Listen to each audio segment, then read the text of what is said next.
So, how do you build a hero? I mean, a real hero. Someone you instantly root for, someone you believe in, someone you just have to follow.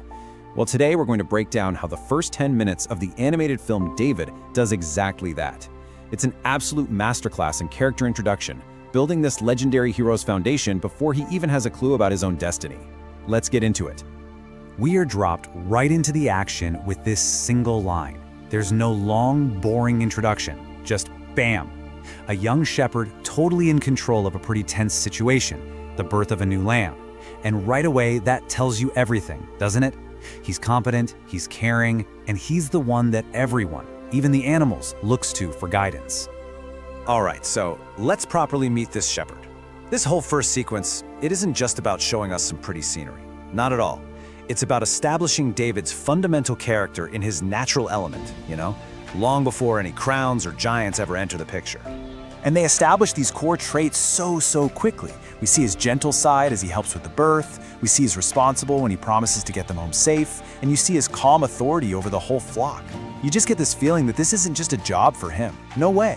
It's a calling, and he takes it seriously. He's a nurturer from the very first frame. Okay, so being a gentle shepherd is one thing, but what happens when that peaceful world gets threatened?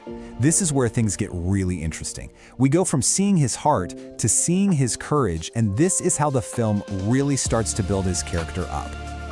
A predator attacks, and there is zero hesitation. David doesn't run, he doesn't hide. His first and only instinct is to put himself right between the danger and those he's protecting. He literally becomes a shield, showing this fearless, protective instinct that just goes way beyond simple duty.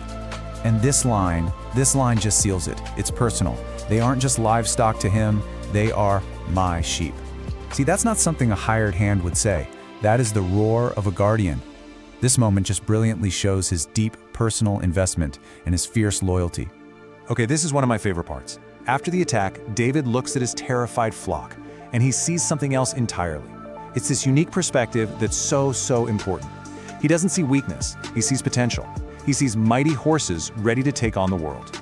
And that right there reveals he's a true leader, someone who inspires courage and sees strength where other people would only see fear. So with the action over, the film gives us something even more important, a window straight into David's soul. This musical sequence is not just some filler to pass the time.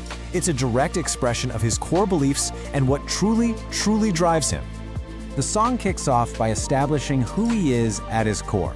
He's a child of the wilderness, a free spirit.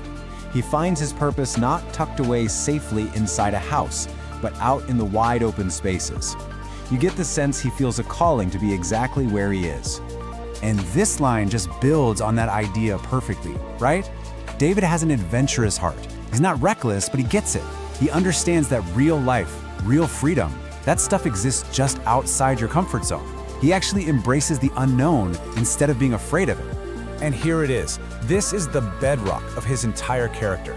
This is the source of all his courage. See, his bravery isn't arrogance, and it's not ignorance. It's rooted in this really profound faith. He believes he's not alone, and that conviction is what makes him fearless, no matter the challenge. Now, check this out.